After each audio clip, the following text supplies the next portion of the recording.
Good morning. I will be conducting a speech to inform that I did in my advanced public speaking class 2 semesters ago at the University of Houston downtown. My speech will cover some eligibility requirements, some general information, and some related weapon laws here in the state of Texas for your license to carry a handgun here in the state of Texas. Okay, I'm going to get started with some eligibility requirements. You must not have been convicted of a felony in order to carry a handgun here in the state of Texas. If you have any type of charges pending and they're felony charges, you should wait until after the charges have been adjudicated before applying for a license to carry a handgun here in the state of Texas. You must not currently be charged with a Class A or B misdemeanor here in the state of Texas, especially when it deals with a disorderly conduct. If you have any charges against you at the time, you should wait until the charges have been dismissed or deferred adjudicated before applying for a license to carry here in the state of Texas. Another thing, you must not be a chemically dependent person. Any chemically dependent charges that could be 2 DUIs or 2 drug charges within 10 years permanently disqualifies a person from having a license to carry here in the state of Texas. Another thing to remember is you must not be incapable of exercising sound judgments with the proper respect to the storage of the use of a handgun.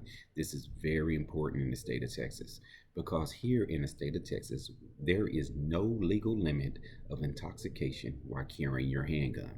I know it sounds like, hey, we can get as drunk as we want and go around bang, banging, banging, but that's not the case. This law was designed this way so families, mother, father, or friends, if they want to go hang out somewhere, say for instance Chili's, and they're having dinner and they want to drink a beer or one of the fruity wine drinks, they can. But let me give you a scenario for this. Say, for instance, you and your friend, significant other, or whoever are out at the Olive Garden. Both of y'all are carrying your handguns. And a fight breaks out in the Olive Garden. You may be drinking one of the most those high expensive beers, and she may be drinking one of them fruity Moscatos. When the fight breaks out, it has nothing to do with you. The police are called. The police comes in. They break up the fight. Nothing to do with you. You pay your check. You get ready to walk out. But as you're getting ready to walk out, a cop stops you and asks you for your ID. Here in the state of Texas, if any police officer asks you for any form of identification and you're carrying your handgun, you're required to give him your handgun license. So you hand him over your handgun license and he looks at it and says, hey, so have you been drinking and you're carrying? And your answer is yes, because there is no legal limit of intoxication in the state of Texas.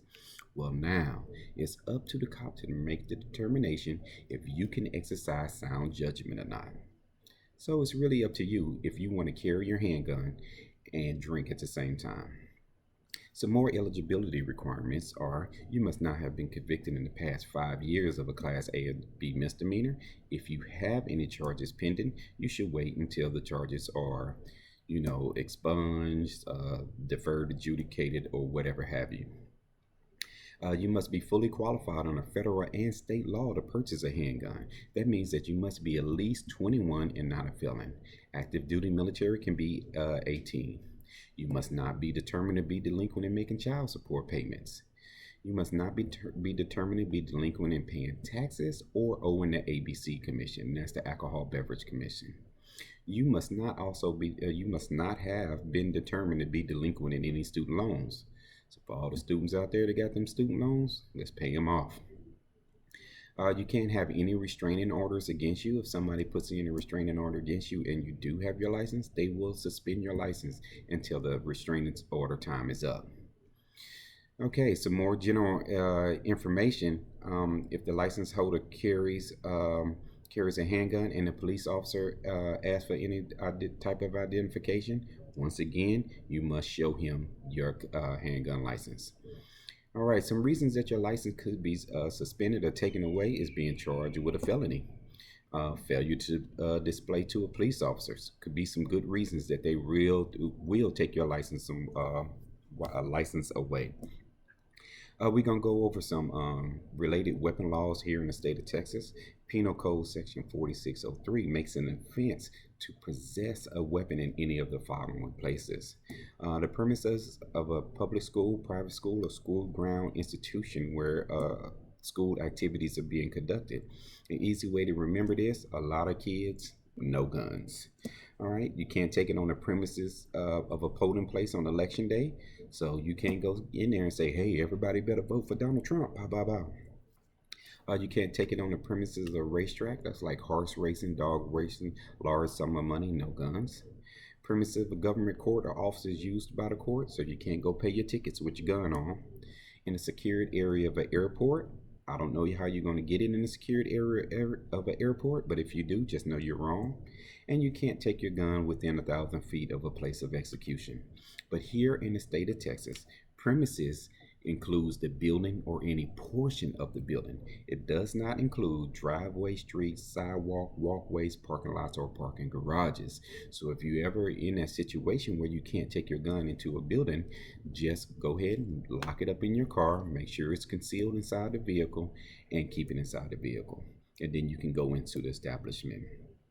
Okay, I have covered some the eligibility requirements, some general info, and some related weapon laws that we have in here in the state of Texas when it comes to your license to carry.